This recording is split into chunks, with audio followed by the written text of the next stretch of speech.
नमस्कार जय Jagannath mama's kitchen को आपन को अनेक अनेक स्वागत। आज आसतु बनैबा लाउ रे गोटे सुंदर कोफ्ता करी जार ना होची लाउ कोफ्ता करी। से मुझे गोटे केजी लाउ नहीं ताको भल से धोईकी चोपा छड़ी देछि। तापर गोटे ग्रेटर साहाय्य कौन करी ना भल भाव ताको ग्रेट कर नहीं। लाउ नाटा शुणिला माने समस्ते नाक टेकती, विशेषकर पिला माने तो जमा भी खाइबा को पसंद करती। किंतु मु आज एमती गोटे रेसिपी नहीं आसी पिला माने निश्चित भाव में खुशी ही खाइबे आ जानी परिबेनी एटा कोउथरे तयारी हिची। एठी लाउ भल भाव में कोरा सरी जाइछि। तापर गोटे सफा कपड़ा रे ताको कौन करबा ना ताको बांधिकी तादर जेते सब एक्स्ट्रा जो पानी थिबो ताको चिपुड़ी आमे बाहर करनबा। आउ गोटे कथा आपन जितेबाला तरकारीटा करेंगे जमा भी पिला कहबेनि एटा कौथरे होइछि। करी सारिकी ताको खाइबाकू देबे, खाइबाकू देई सारला परे पचारिबे एटा केमती लागुछि आउ एटा कौथरे तयारी होइछि तांको पचारिबे। तापर जाई सेमाने कोन कहउचंती मते मतामतरे निश्चय जणाइबे। एठी लाउ को भल भाव में चिपुड़ी नहीं मु ताधर देखंतु एते सब पानी बाहरछि, किंतु ए पानी को आमे जमा भी फिंगिबानी। यादर बहुत विटामिन थाए, तेणु करी याकू साइड करनबा परे याकू व्यवहार करिबा। तापर ये आउ गोटे जगह सेट करनबा। तापर ये जो चिपुड़ी रखी लाउ को सब आनिबा।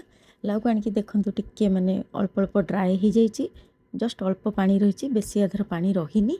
तापर कौन करबा ना से गोटे चामच लंका गुंड, गोटे चामच जीरा गुंड, गोटे चामच गोलमरिच गुंड, गोटे चामच कट्टा कंचा लंका, गोटे चामच अदा कोरा, गोटे चामच हलदी आउ कौन करबा ना जुआणी को गोटे चामच नहीं हाथ में भल भाव में एमती क्रॉस करके पकेबा। जुआणी दबा द्वारा फ्लेवर भल आसी थाए आउ हजम भी भल होता है। तापर से 3 रु 4 चामच बेसन, जी बेसन लगे से बेसन देखिकी आपण नेबे आउ ताको भल भाव में गोले देबे। आउ शेष रे कौन करिवे ना हाफ चामच लूण दे ताको भल भाव में गोले नेबे।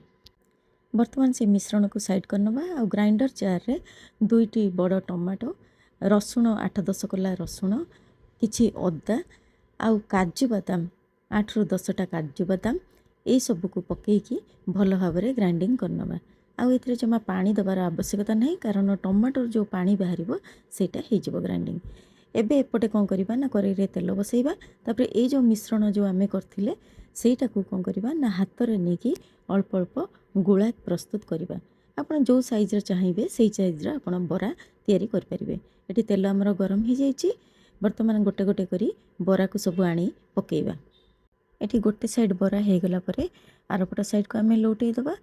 एठी आमे गैस रो फ्लेम को मीडियम रे रखी सब जाक बरा को छाणी नबा। एठी बरार भितरटा को सिझिबा पई टिके टाइम लागि थाए, सेत मीडियम आंच रे भल भाव में बरा को छाणनेले भितर गुड़ा मध्य भल भाव में हो आ कंचा रहिबनी। तापर एठी आमे गोटे कड़ाई रे कौन करबा 2 ରୁ 3 चामच तेल नबा। सेथिरे गोटा मसला जेमती कि दालचीनी, तेजपत्र, 2टी अलैच आउ जीरा को देई मु एठी भाजी नेछि। तापर मु एठी 2टी बड़ साइज रो पियाज को चुना चुना करी काटिकी नेछि। तापर पकेकी कौन करबा ना हल्का हल्का टिके भाजी नबा। हल्का गोल्डन ब्राउन हवा पर्यंत भाजी नबा। एठी गोल्डन ब्राउन हो सारछि। तापर एठी गोटे चामच लंका गुंड, गोटे चामच हलदी गुंड, गोटे चामच लूण, गोटे चामच गरम मसला, गोटे चामच धनिया गुंड को देई तापर कौन करबा ना संगे संग आमे टिके पानी दे दबा। 1 ରୁ 2 चामच पानी दे दबा, जदर कि गुंड मसला सब पोड़ी जिबार भय नथिबो।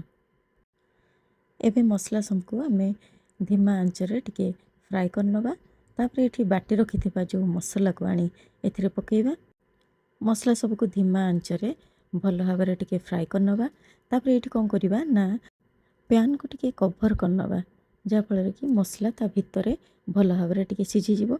मझिरे मझिरे टिके ढांकुणी काढ़ी हमें पुणी ताको टिके गोले नबा। आउ एई समय से जो पानी जो रखिथिली लाउर जो पानी बाहरथिला से जो पानी को रखिथिली सेई पानी को वर्तमान टाइम रे हमें दबा। टाइम रे देकी भल भाव में आउ टिके कसी नबा। एठी पानी फुटी आसलानी। तापर कौन करबा ना गोटे पैकेट गरम मसला गुंड एथिरे पकेइबा।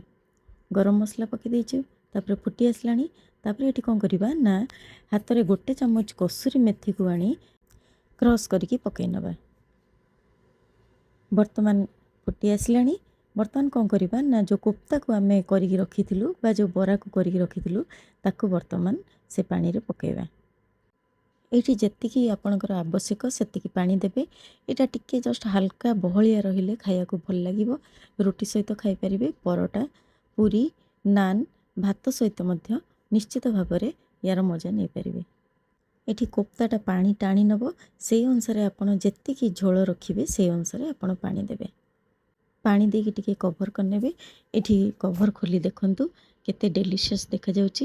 ଆମର କୋପ୍ତା କରି ରେଡ଼ି ହେଇଯାଇଛି। ଏଇଠି କସୁରୀ ମେଥି ପକାଇବା ଦ୍ୱାରା ଟେଷ୍ଟ ଆହୁରି ବହୁତ ଭଲ ଆସିଥାଏ। ତ ଜଲ୍ଦି ଜଲ୍ଦି ଯାଆନ୍ତୁ, ଲାଉ କୋପ୍ତା କରି ପ୍ରସ୍ତୁତ କରନ୍ତୁ, ନିଜେ ଖାଆନ୍ତୁ, ଘରେ ସମସ୍ତଙ୍କୁ ଖୁଆନ୍ତୁ। ଭିଡ଼ିଓଟି ଭଲ ଲାଗିଥିଲେ ଲାଇକ୍ କରନ୍ତୁ, ସେୟାର କରନ୍ତୁ, ସବସ୍କ୍ରାଇବ୍ କରନ୍ତୁ। ଭଲ ରୁହନ୍ତୁ, ଖୁସିରେ ରୁହନ୍ତୁ। ରହିଲି, ନମସ୍କାର, ଜୟ ଜଗନ୍ନାଥ।